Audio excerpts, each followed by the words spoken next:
You know that feeling, right? When you're holding something in your hand and it feels inevitable, like it was always meant to exist, like the curve of the glass, the weight of it was somehow preordained. We all know the name. We've all held the product, but I want to take you back to a moment before the inevitability, a moment of pure, humiliating public failure. But first, rewind a little further. Imagine standing in a garage in El Santos, California in 1976. It's cramped, it smells like solder and old grease, and there are two guys who look like they haven't slept in a week.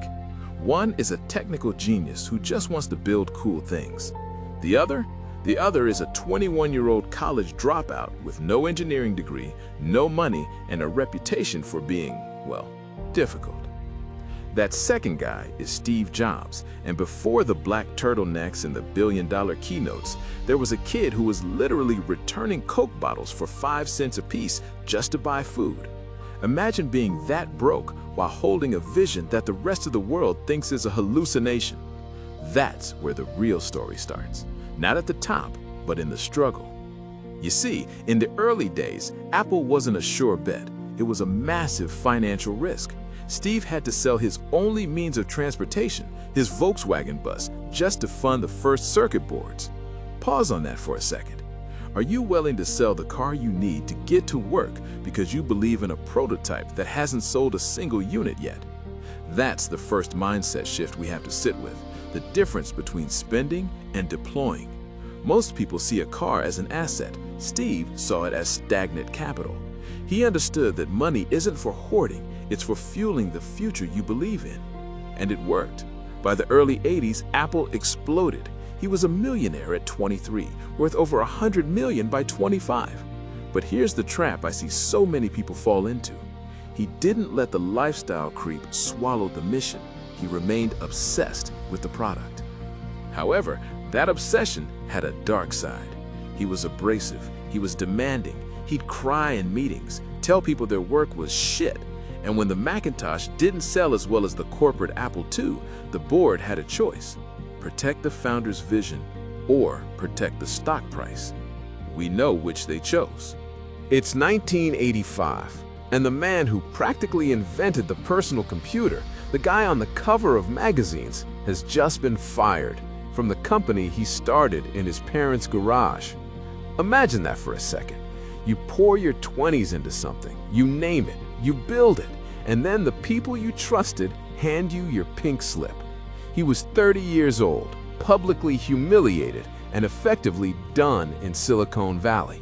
The major papers wrote his obituary at 30. Boy wonder gets fired. But here's the thing about those moments, the floor dropping out. They either crush you or they carve you out. And what Steve did next, wandering in the wilderness for over a decade, is where the real financial and life lessons begin. He didn't curl up into a ball. He got back on the horse immediately. He used his own cash, about $7 million, and started a new company. He called it Next. And this is where we see the mindset principle in action. Most of us, after a huge failure, would play it safe. We'd build what we know works. Not Steve. He went completely the other direction. He built Next like an absolute madman, a factory that was all white with robotic arms, a perfectly machined magnesium cube inside the computer that no one would ever see. It was his rebellion. You think I'm not a businessman? Fine, I'm an artist. And it was a total commercial disaster. Too expensive, too slow, beautiful, but a beautiful failure. He'd burned through his fortune. The press had a field day. See, we were right, it was a fluke. So now you've got a guy fired by his baby. His second act is tanking. He's bleeding cash, worth almost nothing in liquid assets, rich in ego, poor in results. And this is the part of the story that doesn't get told enough. In the middle of all this chaos, in 1986, he does something seemingly random. He buys a tiny company from George Lucas. Lucas was going through a divorce and needed cash. The company was a computer graphics division. It was called Pixar. Think about that decision. He's trying to build a supercomputer for scientists, and he buys an animation studio on the side. Everyone thought he was nuts. A toy, a money pit. But Steve saw something else. He saw that computers could make art. He saw the same intersection of technology and humanities that he'd explored in that random calligraphy class he audited in college. It wasn't random, it was his pattern.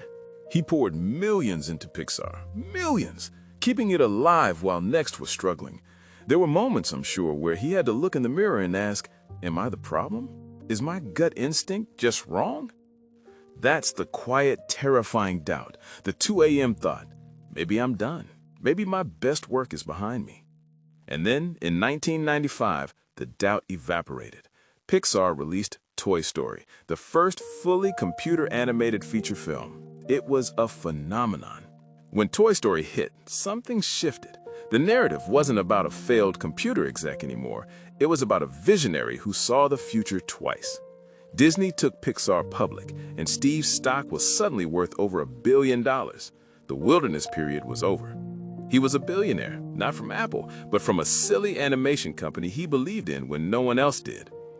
Now, let's pause here and look at your own decision-making process. When you face a setback, a job loss, a failed investment, is your first instinct to protect what's left or to pivot into the next high-value opportunity? Steve chose the pivot. He understood a core risk principle. When you have the capital, the greatest risk isn't losing it. It's staying stagnant while the world moves on. And here's the practical action for you. When you're in your wilderness, don't just look for the next job. Look for the thing that seems like a hobby, a distraction, a passion project that doesn't make sense. Your Pixar is out there. It's the thing you do even if you weren't getting paid.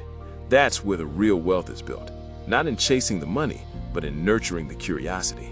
Meanwhile, back at Apple, without Steve, the company was dying, churning out beige boxes, weeks away from bankruptcy. In 1996, they made a desperate call. They needed an operating system to save them. They bought Next, Steve's failed company, for $429 million. And just like that, the failure walked back into the building he was fired from.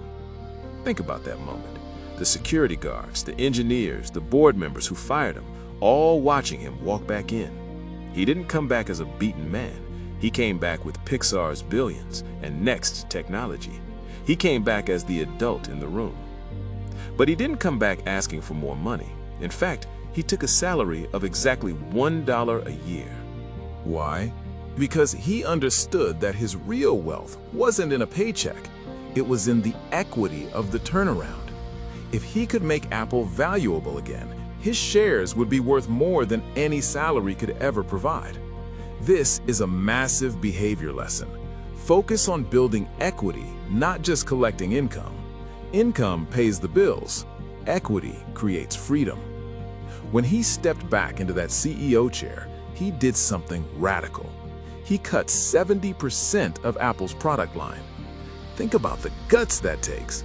He fired the people making the mediocre stuff so he could put all his resources into the great stuff.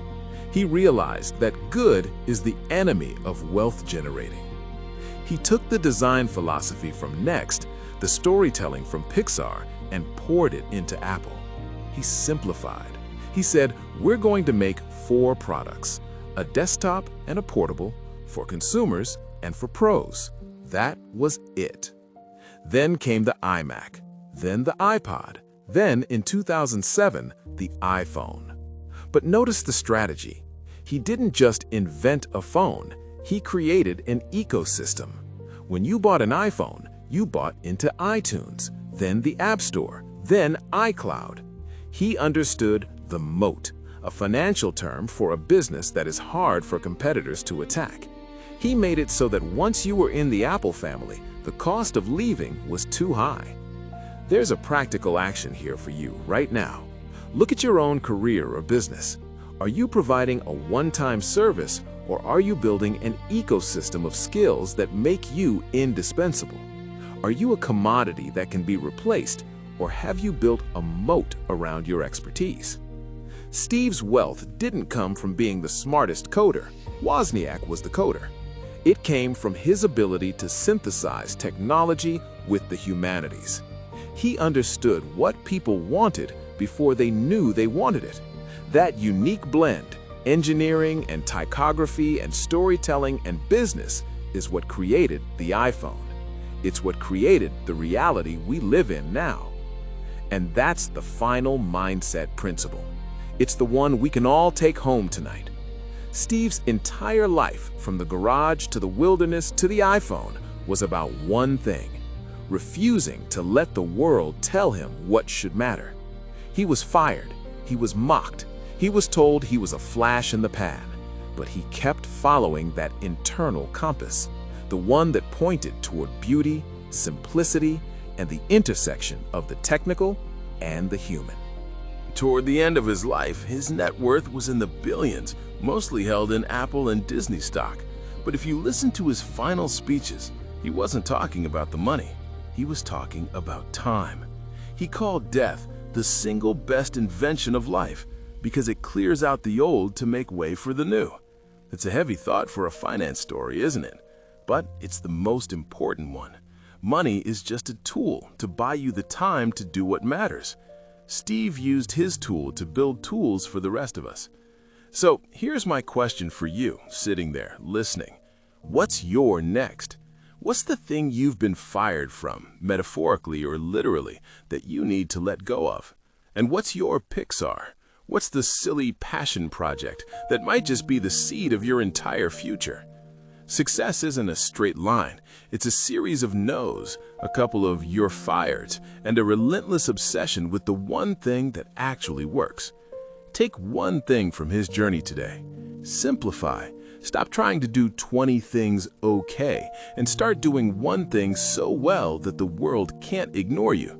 Cut the 70% of your distractions. Focus on the 30% that has the potential to change your life. Because at the end of the day, your financial life is just like a piece of software. If it's cluttered, it crashes.